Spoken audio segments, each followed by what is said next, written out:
Oxygen Falls by Ithaka Darin Pappas. Read by Ithaka Darin Pappas. I'd been here 14 days, ever since they'd brought him home from the hospital. And for 14 days in a row, Zeus, Athena and I had walked across the cotton field, through the lemon orchard, into the reservation, and along the bank of the canal until we reached the base of Oxygen Falls. The air here was thick with humidity, the roar of water threatening, haunting and intriguing at the same time. 3 years ago, he had been transferred here from his job at a Los Angeles Aerospace Corporation to their production division in a rural area outside of Phoenix. Unfortunately, my trip wasn't a family social visit. Terminal, they'd called it. I called it unfair. Keep out. Submerged obstructions. Extreme danger.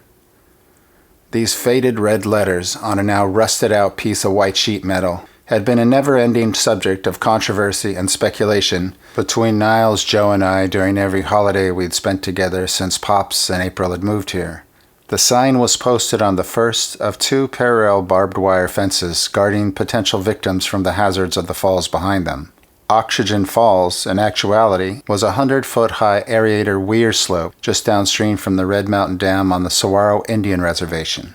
The extensive Oxygen Falls compound first corralled a section of the Salt River into a wide rectangular pond using a large submerged barrier wall. It then forcibly re-released the water through its spillways down a descending 1/8 of a mile long, boxy, narrowing concrete waterway. This compressed the river water volume from a surface area of about 40 yards wide into an end width of just about 25 feet, quadrupling its velocity. The water then rocketed out of its square cement chute and down the 8-story, 60-degree slope into a churning, chaotic maelstrom at the bottom. This process whipped the water abundantly full of oxygen molecules, essential for impeding algae growth and increasing crop harvest. Immediately after this frothy, turbulent area, the water abruptly tranquilized, quieting down into a deeper, wider body of water known as Lower River or South Canal, which eventually dissected itself into several smaller, slow-flowing canals and dirt ditches, providing the agricultural water supply of eastern Phoenix. For 14 mornings in a row, I'd stood here with my 2 friends and reread the words, "Keep out," "Submerged obstructions," "Extreme danger," wondering what exactly it meant. An old Indian citrus farmer whose land bordered the canal had once told my brothers and I that the submerged obstructions were in reference to underwater rake spikes, sharp metal vertical bars mounted just underneath the surface of the whitewater at the base of the falls that prevented logs and other larger debris that had managed to make their way through the dam and down the aerator slope from continuing any further downstream, potentially clogging up the subsequent farming canals and ditches. "Bull fucking shit. That old red doesn't know shit," proclaimed my stepbrother Joe, an ex-Marine, my elder of 2 years. "No, I think he may be right," protested Niles, my other brother, also 2 years older and the brainiest of us 3. "I think I read something about something like that somewhere." For the moment, I'd remained undecided on the subject, but had later asked Pops about it. He said that the underwater rakes did exist on some dams and aerators, but on which ones it was impossible to tell unless the spillways were closed and the water level low enough to expose them. However, here at Oxygen Falls, the water was kept flowing year-round, quenching the thirst of the area's perpetually arid farmlands. "Well, what do you guys think?" I asked Zeus and Athena. "Oof!" howled Zeus. "Arf!" echoed Athena in feminine equivalent. Zeus and Athena, brother and sister Rhodesian Ridgebacks, agreed on everything. I sometimes wondered if they even shared the same brain. We walked back to the house where April had been waiting for us. She had errands to do in town, and Pops couldn't be left alone in his condition. "I'll see you in a couple of hours," my stepmother said. "Okay, see you later," I replied. I pulled out an old atlas from the living room bookshelf and went up to Pops's room. He was asleep, so I began exploring its pages. "Are you ready to take the drop?" asked an unexpected voice. It was my dad sleep-talking. "What?" I asked.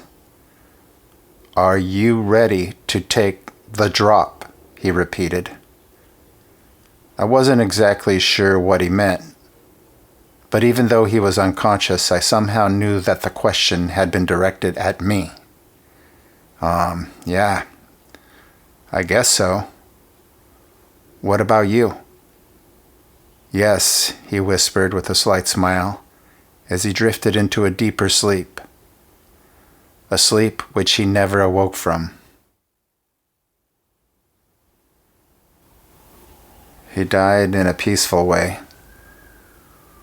which I suppose is better than getting run over by a UPS truck or catching a stray bullet in a neighborhood drive-by. But when it's your pops, shit like that is of little consolation. It was about 2 a.m. when the last of the looky-loo neighbors, the morticians with Dad's body, and the rest of the anonymous weepers and mourners split. I walked outside, got into the family minivan, and flew out onto the Beeline Highway, my speed rarely dropping below 90 as I talked incessantly to a silent, invisible father riding in the passenger seat. The town sped by. Fountain Hills, Apache Junction, Hohokam, Superstition, in and out of the Tonto Forest, through Sunflower, and out past 20 or so smaller settlements until there was nothing but cactus and stars. I stopped the van, got out, laid on my back across the yellow checkered dividing line, and looked directly up. The biggest shooting star I'd ever seen radiated by overhead, its trail glowing for a full 10 seconds. It was one of those infrequent, self-pitying moments when I would question the purpose of all existence. The earth, the stars, love, hate, life, death. It all seems like such a cruel, heartless joke sometimes. Exhausted and fatigued, I finally got home mid-morning. Niles and Joe had already arrived in Arizona and were giving me shit for staying out all night. April's been worried out of her fucking mind, they scolded. I apologized, instantly morphing the vibe more positively. Although we all lived within an hour's drive of each other in California, we rarely hung out. But that night we drank beers, talked about Pops, the old days back in the South Bay, and about all the trouble we had gotten ourselves into. I was surprised to learn for the first time that, on separate occasions, both Niles and Joe had both been arrested. How I'd never found out remains a mystery, and my dad, not being one to rat, had never mentioned anything about it, or the healthy sums of cash he'd shelled out for their bail bonds.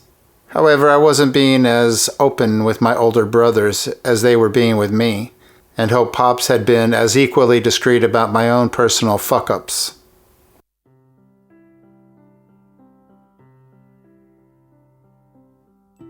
If it's at all possible for a funeral to be a good thing, Pops's was.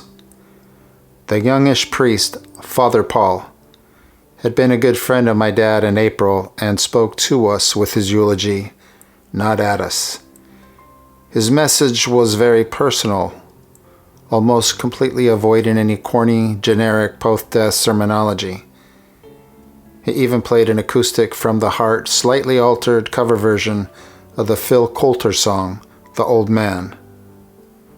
Part of which was, he was more than just a father, a teacher, my best friend. He showed me things not known to kings, like how to fish and make a wish beside the magic sea. I miss him, the old man.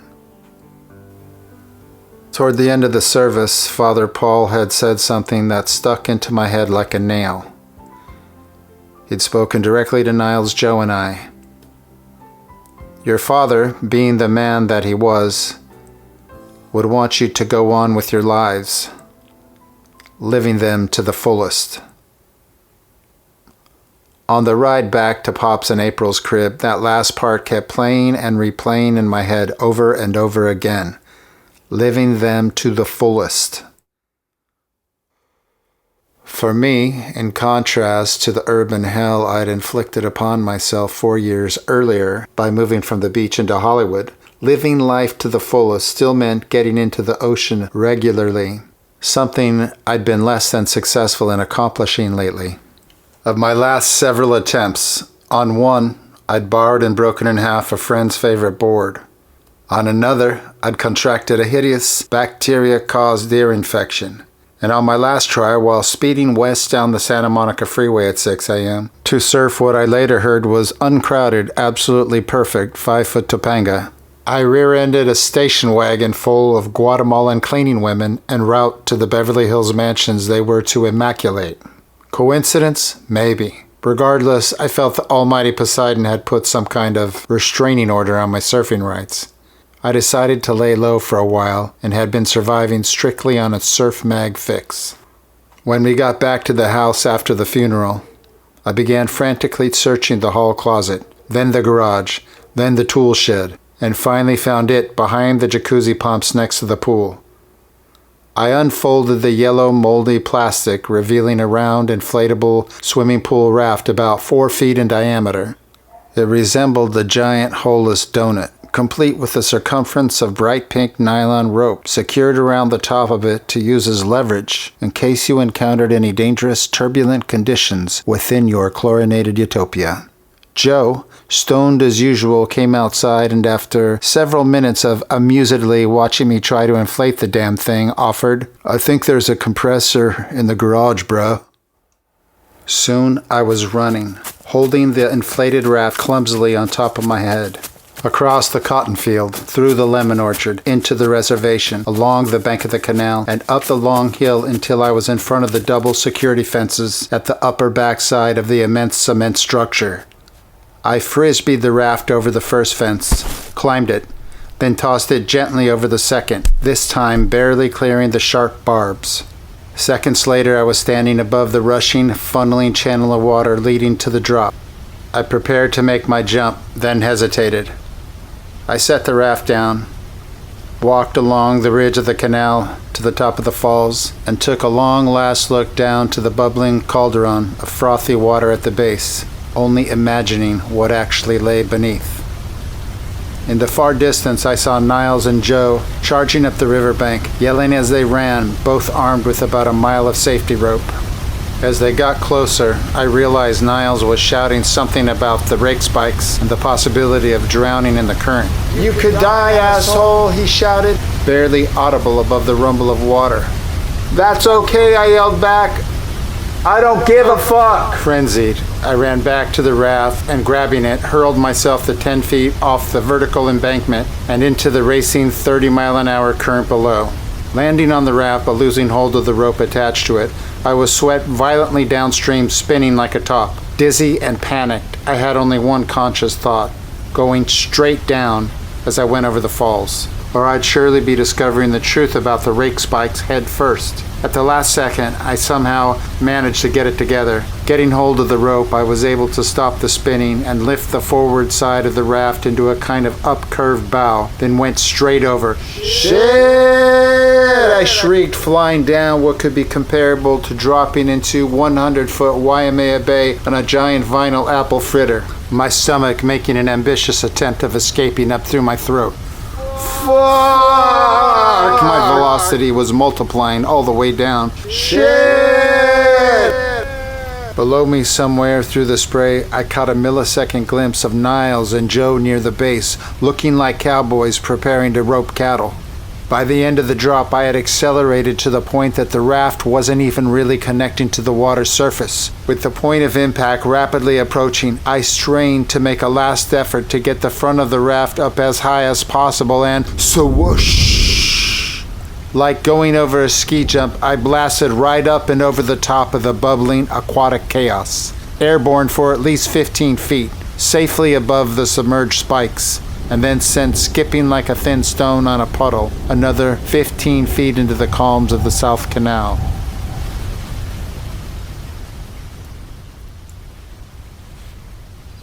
Several long seconds later, my heart began beating again, my emotion confusingly somewhere between laughing and crying.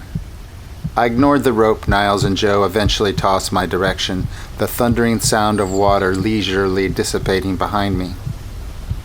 Underneath the cobalt Arizona sky, I spent the next several hours drifting westward down the canal, alongside of citrus farms, waving Indian children, and finally, as I neared Phoenix, through cookie-cutter suburban tract home neighborhoods, all the while thinking about Pops and what life would be like without him. Several months later, I went to visit April, Zeus, and Athena. When I drove over the tiny canal bridge signifying the neighborhood's entrance, I couldn't see any water at all flowing down the dirt trenches into the citrus groves. Arriving at the house, I immediately got the dogs and headed up toward the cotton field trail leading to the river. For the first time in the 3 years since I'd been coming here, Oxygen Falls was under repair. The spillways were shut, the riverbed dry. There were no rake spikes.